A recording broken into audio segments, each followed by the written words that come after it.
السلام علیکم ورحمۃ اللہ وبرکاتہ۔ الحمد للہ رب العالمین واشہد ان لا الہ الا اللہ واشہد ان محمد رسول اللہ ارسلہ اللہ بالحق بشیرا ونذیرا وداعیا الی اللہ باذنہ وسراجا منیرا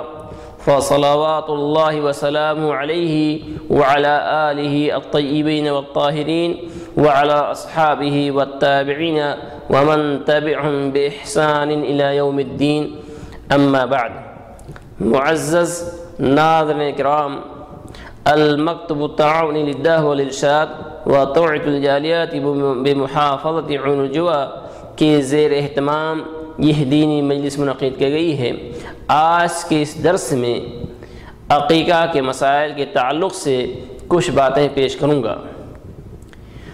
حضرات، اللہ رب العالمین اگر کسی مرد مومن کو، کسی مسلمان شخص کو اولاد جیسی عظیم نعمت سے نوازے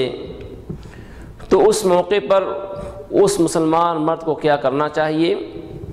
اور اس بچے کے کیا حقوق ہیں جس کو وہ ادا کرے۔ یقیناً یہ اولاد بہت عظیم نعمت ہے۔ اس نعمت کے ملنے پر بچے کی ولادت پہ اللہ رب العالمین کا شکریہ ادا کرتے ہوئے اور تقرب اللہ کے خاطر اس بچے کی طرف سے عقیقہ کرنا ایک اہم عبادت ہے، اور بچے کی ولادت کے 7ویں دن بچے کی طرف سے عقیقہ کرنا یہ بچے کے حقوق میں سے ہے۔ ضروری ہے کہ والد اس بچے کے اس حق کو ادا کرے اور 7ویں دن اس کی طرف سے عقیقہ کرے۔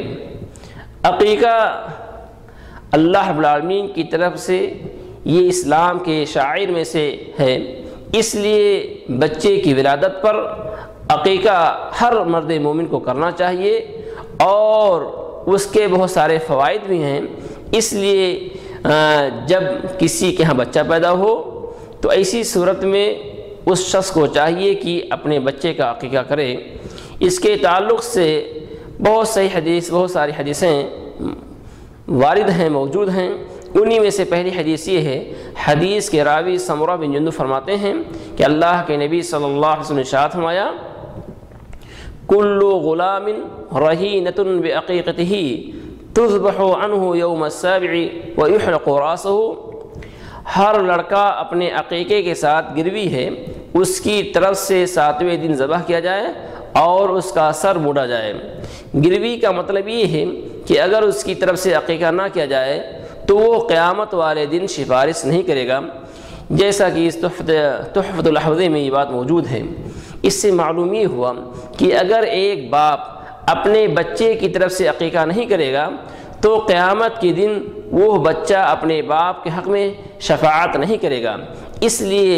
اس اہمیت کے پیش نظر ضروری ہے کہ ہر باپ اپنے بچے کی طرف سے عقیقہ کرے اور اس کا اہتمام کرے۔ لیکن افسوس ہمارے معاشرے میں یہ چیز رائج ہے کہ بہت سے لوگ عقیقے کا اہتمام نہیں کرتے ہیں، عقیقہ بلا وجہ مؤخر کر دیتے ہیں۔ یہاں تک کہ بعض لوگ عقیقہ کرتے ہیں لیکن وہ 7ویں دن عقیقہ نہیں کریں گے، نہ 14 دن پر کریں گے، بلکہ وہ بلا شرعی عذر کے بلا وجہ وہ مؤخر کریں گے، یہاں تک کہ کسی مناسبت ہوگی، ولیمے کی دعوت ہوگی، شادی ہوگا، اس میں عقیقہ کریں گے، یا اسی طریقے سے قربانی کے موقع پر اس میں وہ شامل کرتے ہیں اور عقیقہ کرتے ہیں۔ یہ درست صحیح نہیں ہے، بلکہ عقیقے کا جو اصل وقت ہے وہ 7واں دن ہے۔ ولادت کے 7ویں دن عقیقہ کرنا یہ اللہ کے نبی صلی اللہ علیہ وسلم کی تعلیمات میں سے ہیں، اس لیے بلا شرعی عذر کے یعنی عقیقے کو مؤخر کرنا یہ جائز اور درست نہیں ہے۔ اسی طریقے سے دوسری حدیث رسول ہے، جس حدیث کے راوی سلمان بن عامر سے روایت ہے کہ اللہ کے نبی صلی اللہ علیہ وسلم ارشاد فرمایا، مع الغلام عقیقۃ فاحرقوا عنہ دما واطیموا عنہ اذی،